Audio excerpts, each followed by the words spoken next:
આજના આ ભ્રષ્ટાચાર મુક્ત ગુજરાત બનાવવાના લક્ષ્યને સાકાર કરવા માટે અરવિંદજી જે વિઝન લઈને પધાર્યા છે એ કાર્યક્રમમાં ઉપસ્થિત આપ તમામ આમ આદમી પાર્ટીના સાથી મિત્રો, શુભચિંતકો, મીડિયા સાથી મિત્રો તમામનું હું ખૂબ ખૂબ સ્વાગત કરું છું। આપણે સૌ જાણીએ છીએ કે દેશભરમાં જો કોઈ એક ઈમાનદાર વ્યક્તિ કે ઈમાનદાર પાર્ટી હોય તો એ માનનીય અરવિંદ કેજરીવાલજી અને આમ આદમી પાર્ટી છે। દેશના લોકોને એક વિશ્વાસ અપાયો છે કે સરકાર ઈમાનદાર રીતે કામ કરી શકે છે। ગુજરાતમાં પણ ભ્રષ્ટાચારે માજા મૂકી છે। દરેક ક્ષેત્રમાં, દરેક બાબતમાં, દરેક વિષયની અંદર ભ્રષ્ટાચારે એમ કહેવાય કે હદ વટાવી છે અને એવા સમયે ગુજરાતને ભ્રષ્ટાચાર મુક્ત બનાવવું એ ખૂબ જરૂરી છે। ત્યારે આપણી વચ્ચે ઈમાનદારીના પ્રતીક એવા માનની આમ આદમી પાર્ટીના રાષ્ટ્રીય કન્વીનર અને દિલ્હીના મુખ્યમંત્રી અરવિંદ કેજરીવાલજી પધાર્યા છે। હું એમની ગુજરાતની પવિત્ર ભૂમિ ઉપર સ્વાગત કરું છું અને અરવિંદજીને વિનંતી કરું છું કે તેઓ ગુજરાતને ભ્રષ્ટાચાર મુક્ત બનાવવા માટે આમ આદમી પાર્ટીનું વિઝન રજૂ કરે। માનનીય શ્રી અરવિંદ કેજરીવાલજી।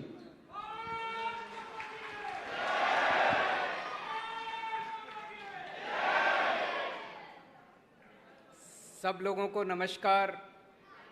जो लोग इस हॉल में मौजूद हैं, जो लोग अभी टीवी के ऊपर ये कार्यक्रम देख रहे हैं, आप सब लोगों को मेरा नमस्कार, सबको मेरा प्रणाम।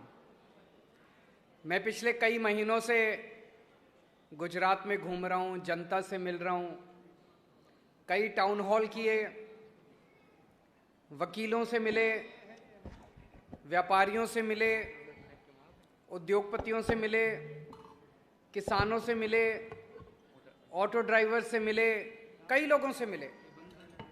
सब कहते हैं जी गुजरात में इतना ज़्यादा भ्रष्टाचार है, इतना ज़्यादा भ्रष्टाचार है। आपको किसी भी सरकारी विभाग में काम कराना है तो आपको पैसे देने पड़ते हैं, कोई भी काम बिना पैसे के नहीं होता है। नीचे के लेवल पे भी भ्रष्टाचार है, ऊपर भी सरकार के ऊपर बड़े बड़े घोटालों के आरोप लगते रहे हैं। इनके खिलाफ अगर कुछ बोलो तो ये डराने पहुंच जाते हैं, धमकाने पहुंच जाते हैं, व्यापारियों को, उद्योगपतियों को रेड की धमकी देते हैं, तुम्हारा धंधा बंद करा देंगे, तुम्हारा बिजनेस बंद करा देंगे, रेड कर देंगे, बर्बाद कर देंगे। एक आम आदमी को इनके लोग पहुंच जाते हैं डराने के लिए अगर इनके खिलाफ कुछ बोलो तो चारों तरफ इतना भ्रष्टाचार है, चारों तरफ इतनी गुंडागर्दी और इतना डरा रखा है इन्होंने लोगों को। आज हम गारंटी देते हैं कि आम आदमी पार्टी की सरकार बनेगी तो भ्रष्टाचार मुक्त और भय मुक्त शासन देंगे गुजरात को।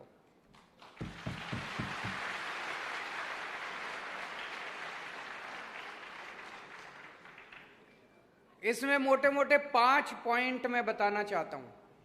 5 पॉइंट। पहली चीज, हमारा सीएम, हमारा कोई भी मंत्री, हमारा कोई भी एमएलए, हमारा या किसी और पार्टी का भी,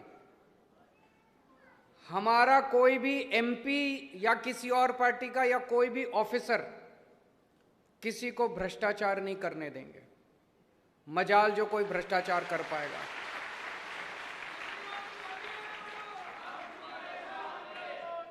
अगर कोई भ्रष्टाचार करेगा तो सीधा जेल जाएगा, उसे बख्शा नहीं जाएगा। हमारे वाला हुआ उसको भी जेल भेजेंगे, छोड़ेंगे नहीं। चाहे हमारा हो, चाहे उनका हो, चाहे किसी पार्टी का हो, चाहे किसी पक्ष का हो, अगर कोई भ्रष्टाचार करेगा, कोई मंत्री, कोई अफसर, कोई सीएम, कोई भ्रष्टाचार करेगा, उसे बख्शा नहीं जाएगा। पंजाब में अभी करके दिखाया, हमारे अपने मंत्री ने कुछ ऊंच नीच की, उसको सीधा जेल भेजा। भारत के 75 साल के इतिहास में आज तक कभी नहीं हुआ कि किसी पार्टी ने अपने मंत्री को उठा के जेल भेज दिया हो।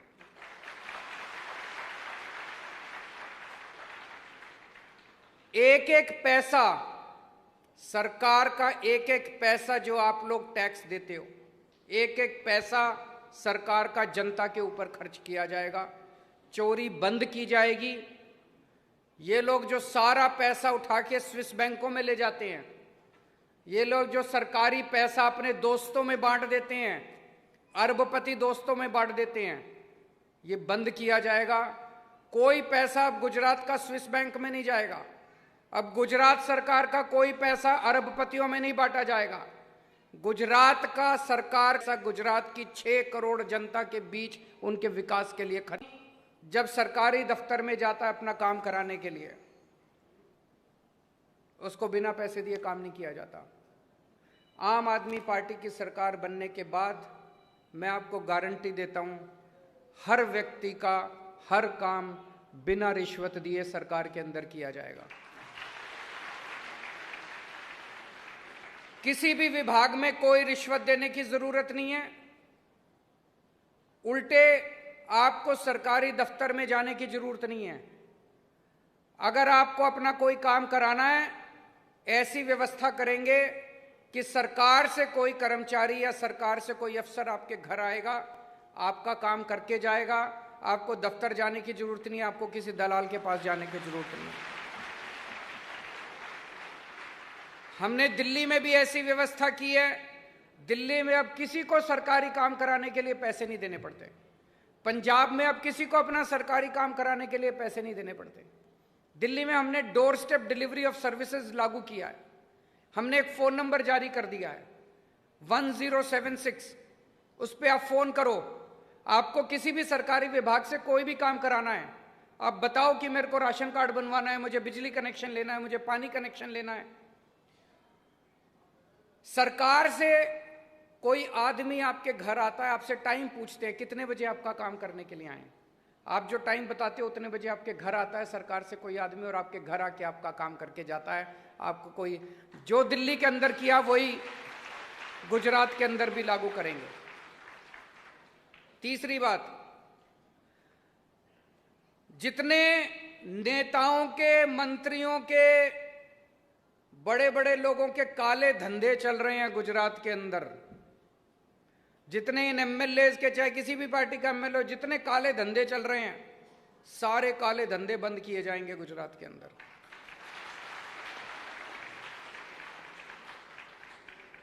आप लोग देख रहे हो जहरीली शराब बिक रही है। किसकी है? इनके माँ बाप तो इन्हीं पार्टियों में बैठे हैं। इसको बंद किया जाएगा। आप लोग देख रहे हो नशा बिक रहा है खूब जम के, नशा खूब इंपोर्ट हो रहा है। कौन कर रहा है? उनके माँ बाप इन्हीं पार्टियों में बैठे हैं। इसको बंद किया जाएगा। जितने काले धंधे हैं इनके मंत्रियों के, इनके अफसरों के, जितने जिनके भी काले धंधे हैं, सारे काले धंधे बंद किए जाएंगे। चौथी बात, ये पेपर फूटने का सिलसिला बंद करेंगे।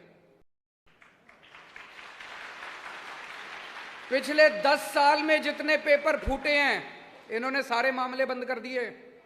उसको दोबारा खोलेंगे सारे मामलों को। जितने 10 साल में पेपर फूटे हैं, उनके जितने मास्टरमाइंड सरकार में और इनमें बैठे हैं पार्टियों में, सब लोगों को पकड़ पकड़ के जेल में डालेंगे। किसी को बख्शा नहीं जाएगा।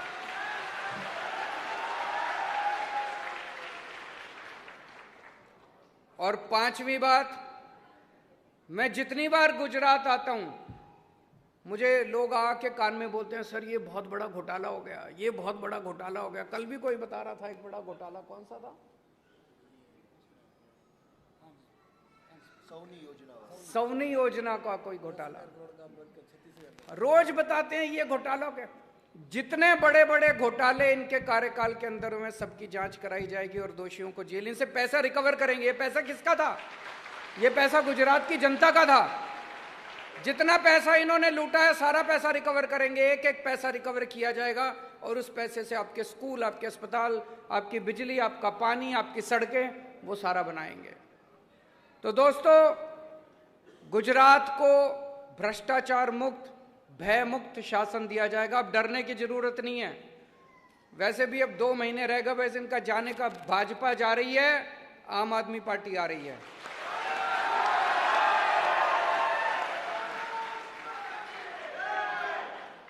कोई प्रश्न है पत्रकारों के तो बता दीजिए। हेलो अरविंद जी, मेरा नाम गोपी है, मैं आज तक न्यूज़ चैनल से हूँ। मेरा सवाल आपसे यही है कि कल जिस तरीके से आपने इससे पहले आम आदमी पार्टी ने गुजरात के डीजीपी को एक खत लिखा था कि आपकी जान को खतरा है, आपको सुरक्षा मुहैया करवाई जाए। कल जिस तरीके से आप ऑटो में जा रहे थे, पुलिस आपको सुरक्षा दे रही थी और आप सामने सवाल कर रहे थे, क्या कहेंगे उसको लेकर? वो सुरक्षा कहाँ दे रहे थे? वो तो मुझे कह दी। आप एक चीज बताओ, सर, आप एक मिनट, चीफ मिनिस्टर हैं, मेरी बात सुनिए, मेरी बात सुनिए। क्या एक स्टेट की पुलिस ये कह सकती है कि मुख्यमंत्री को हम ऑटो में अगर वो जाएगा तो सुरक्षा नहीं दे सकते? मैं पंजाब में ऑटो में गया, मैं दिल्ली में ऑटो में जाता हूँ, वहाँ तो कभी किसी ने नहीं कहा कि आप ऑटो में जाएंगे तो हम आपको सुरक्षा नहीं दे सकते। एक मिनट, बात पूरी सुनिए आप। उनका मकसद सुरक्षा देना या नहीं देना नहीं था, उनका मकसद था मुझे जनता के बीच में जाने से रोकना। जनता में तो केजरीवाल जाएगा, केजरीवाल तो जनता का आदमी है, केजरीवाल तो जनता में जाएगा, और इस दुनिया में किसी की हिम्मत नहीं है जो केजरीवाल को जनता से काट सके। तो तर्क वितर्क मत कीजिए, आप उनकी मंशा समझने की कोशिश कीजिए। उसके बाद मैं गया ना, सिक्योरिटी दी ना उन्होंने, नंगे हो गए ना। Next question. सर, एक दूसरा सवाल ये भी है कि कांग्रेस के नेता है अजय कुमार, उन्होंने ये आरोप लगाया है कि चंडीगढ़ के अंदर आप लोगों के पास तनख्वाह देने के लिए पैसे नहीं है, लेकिन एडवर्टाइजिंग के पीछे आप लोगों ने करोड़ों रुपए, जो चंडीगढ़ की सरकार है, पंजाब की सरकार है, उसने करोड़ों रुपए गुजरात के अंदर इन्वेस्ट किए। किसने पूछा है सवाल? ये कांग्रेस के नेता अजय कुमार जो है, उन्होंने आरोप लगाया है। कांग्रेस खत्म हो गई है। उनके प्रश्नों को लेना बंद कर दीजिए। अब उनके प्रश्नों के बारे में चिंता मत कीजिए। जनता साथ है, जनता के मन में कोई प्रश्न है? कोई प्रश्न नहीं है, जनता सब खुश है।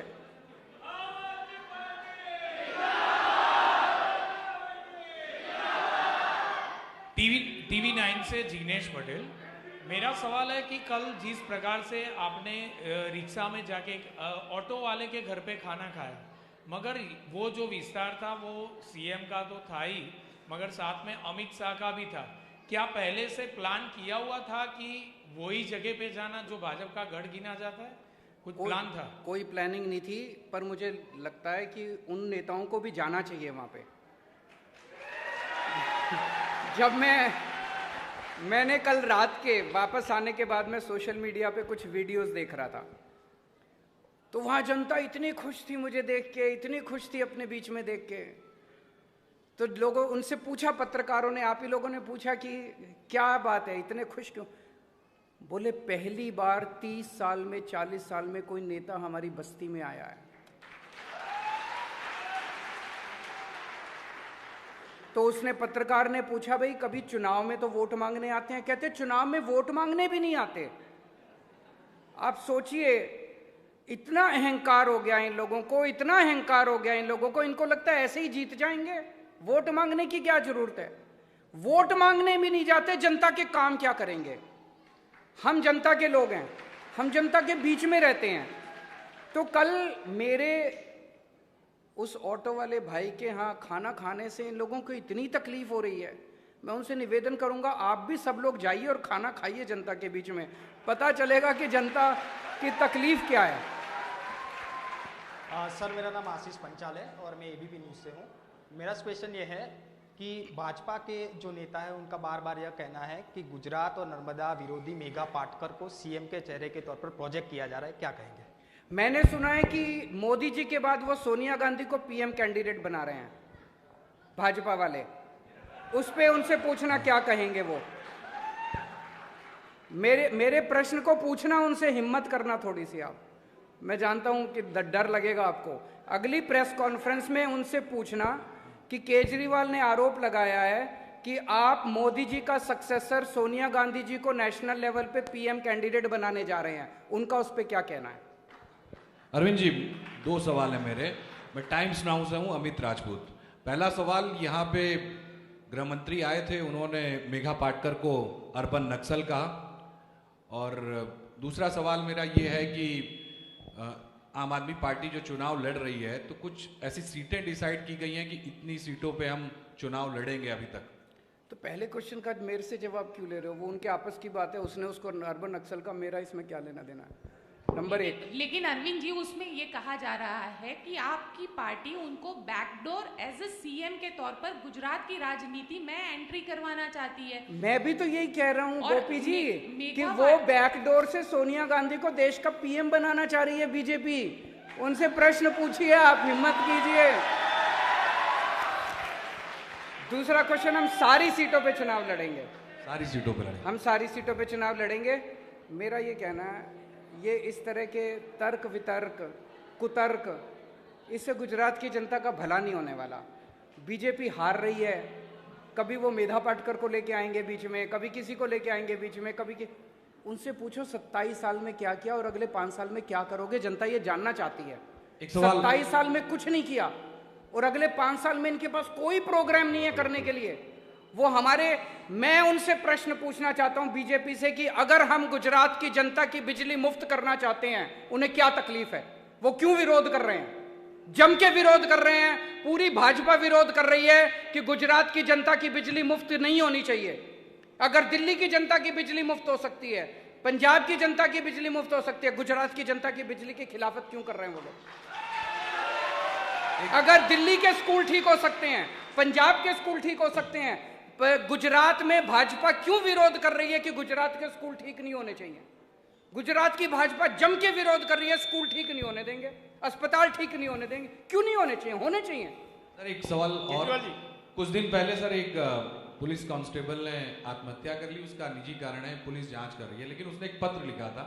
उसमें यह लिखा था कि आईपीएस ऑफिसर हैं, वो हमारी सैलरी बढ़ने नहीं देते। कुलदीप यादव नाम था उसका।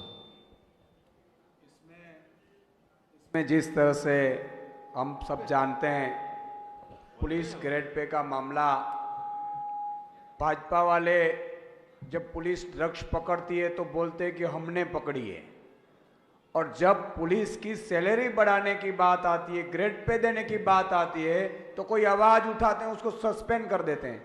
ये कुलदीप सिंह नाम का युवा सर, उन्होंने अपनी बच्ची और पत्नी के साथ सुसाइड कर लिया और ये कहा कि ये लोग सैलरी बढ़ने के खिलाफ है और इसलिए उन्होंने आपका सुसाइड किया है।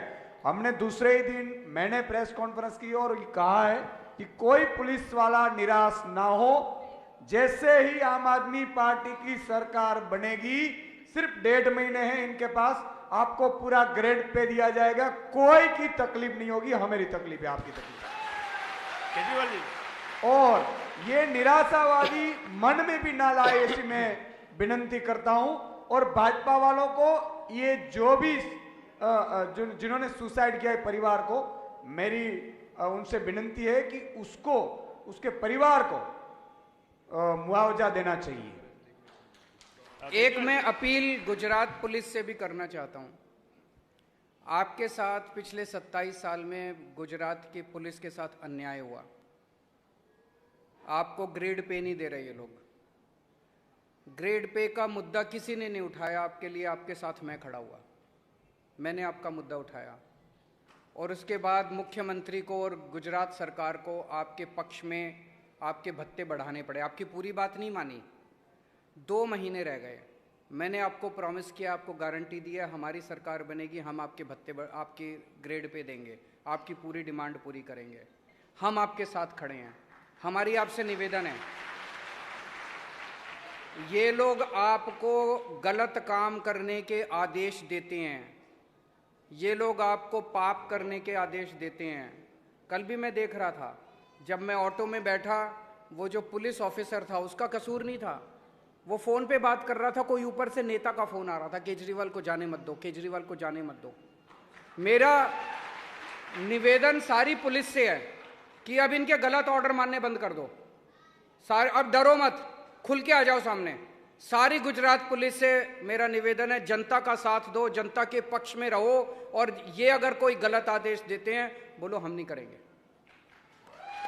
केजरीवाल जी, हेलो केजरीवाल जी, यहाँ पे मैं गौरव पटेल, वो एक पुलिस वाला सैल्यूट मार रहा है, थैंक यू। केजरीवाल जी, मेरा एक सवाल है। हाँ जी। कि जब भी आपके नेता यहाँ पे प्रचार करते हैं तो बोलते हैं कि एक बार केजरीवाल की सरकार बना दो, तो क्या यदि आपकी सरकार बनती है तो केजरीवाल गुजरात के मुख्यमंत्री रहेंगे? और यदि केजरीवाल गुजरात के मुख्यमंत्री नहीं होने वाले तो ये सरकार यदि आपकी बनती है तो वो भी अभी की जो सरकार है ऐसे रिमोट पे चलेगी? नहीं, कोई रिमोट पे नहीं चलेगी। गुजरात के 6 करोड़ लोग तय करेंगे कि उनको क्या चाहिए। जनता जो मांगेगी। आज सरकार दिल्ली से चलती है, रोज मुख्यमंत्री बदल देते हैं। इनके पास मुख्यमंत्री बनाने लायक आदमी नहीं है। लेकिन आपके सारे नेता यही बोलते हैं कि अच्छा ये बताइए, विजय रूपानी को मुख्यमंत्री किसने बनाया? भूपेंद्र पटेल को मुख्यमंत्री किसने बनाया? इन्होंने तो नहीं बनाया, जनता ने, दिल्ली वालों ने बनाया। ऐसे दिल्ली से सरकार नहीं चलेगी। जो 6 करोड़ लोग गुजराती कहेंगे सरकार वही करेगी। हिम्मत नहीं किसी की अगर हमारी सरकार के अंदर कोई मंत्री जनता के खिलाफ काम करे। लेकिन आपके नेता यही बोलते हैं कि एक बार केजरीवाल की सरकार बना दो। वो एक तरह से जनता का अभी भरोसा मेरे ऊपर है। तो ये जो वादे हैं हमने जनता के बीच में घूम घूम के किए हैं। तो अगर मैं कह रहा हूं बिजली मुफ्त करूंगा, मेरी गारंटी है, जनता विश्वास करती है, केजरीवाल बोल रहा है तो होगा। तो ये जो 6-7 काम हम प्रॉमिस कर रहे हैं, ये मैं गारंटी दे रहा हूं कि हमारी जो भी सरकार आएगी आपके ये सारे वादे पूरे होंगे। Anita Parmar from Mantavya news. Sir, आपने एक बेरोजगारी की गारंटी दी थी कि जितने भी गुजरात में बेरोजगार लोग हैं उनको आप रोजगारी देंगे। अगर रोजगारी नहीं दे पाए तो जो बेरोजगार लोग हैं उनको 3000 रुपये हर महीने भत्ता देंगे, ठीक है? अगर इसमें क्या होगा कि कुछ ऐसे भी लोग हैं जो कुछ काम ही नहीं करना चाहते, तो वो लोग तो मुफ्त में फायदा उठाएंगे ना सर?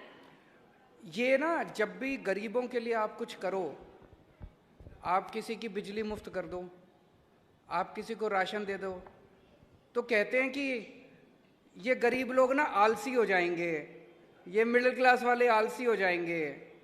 ये इनके अरबपति दोस्त हैं, इन्होंने अरबों खरबों रुपए कमा लिए, वो आलसी नहीं होते। एक आम आदमी, हर आम आदमी तरक्की करना चाहता है। हर आम आदमी चाहता है आज मेरे पास इतना है, अब मेरा एक घर हो, अब मेरे पास एक गाड़ी हो, अब मेरे पास एक स्कूटर हो, फिर वो सोचता है मेरे बच्चों की तरक्की हो। हर आदमी तरक्की चाहता है। ये जो आरोप लगाया जाता है, अरे केजरीवाल ने बिजली मुफ्त कर दी, इसने राशन मुफ्त कर दिया, स्कूल मुफ्त कर दिया, अब तो सारे घर बैठ जाएंगे। कोई घर नहीं बैठता, हर आदमी तरक्की चाहता है। आप भी तरक्की चाहते हो अपनी जिंदगी में, सब तरक्की चाहते हैं, सब बड़ा बड़ा बड़ा बड़ा बनना चाहते हैं। सर, गुजरात का केजरीवाल कौन होगा, गोपाल भाई या रिशुदान भाई? समय आने पे बताएंगे आपको, जनता तय करेगी। Last question. Sir, Amit Shah का अभी स्टेटमेंट आया है कि गुजरात में सपनों का व्यापार करने वाले लोगों को गुजराती पसंद नहीं करते, क्या कहेंगे आप? क्या, कौन किसको पसंद? अमित शाह ने स्टेटमेंट दिया है अभी कि गुजरात के लोग सपनों का व्यापार, सपने दिखाने वालों को पसंद नहीं करते गुजरात। हम सब, इसीलिए मैं कह रहा हूं बीजेपी भरोसा मत करो, वो सपने दिखाते हैं। केजरीवाल वही बोलता है, बिल्कुल सच बोला उन्होंने कि मैं दंग हूं कि वो अपनी पार्टी के खिलाफ बोल रहे हैं। वो कह रहे हैं कि सपने दिखाने वालों पे भरोसा मत करो। जो भी आके कहे कि 15 लाख रुपए बैंक अकाउंट में जमा कराऊंगा, बिल्कुल भरोसा मत करना उसके ऊपर। जो कहे कि दिल्ली में बिजली मुफ्त कर दी, पंजाब में बिजली मुफ्त कर दी, इसलिए गुजरात में भी करूंगा, उस पे भरोसा करना, वो सही आदमी है।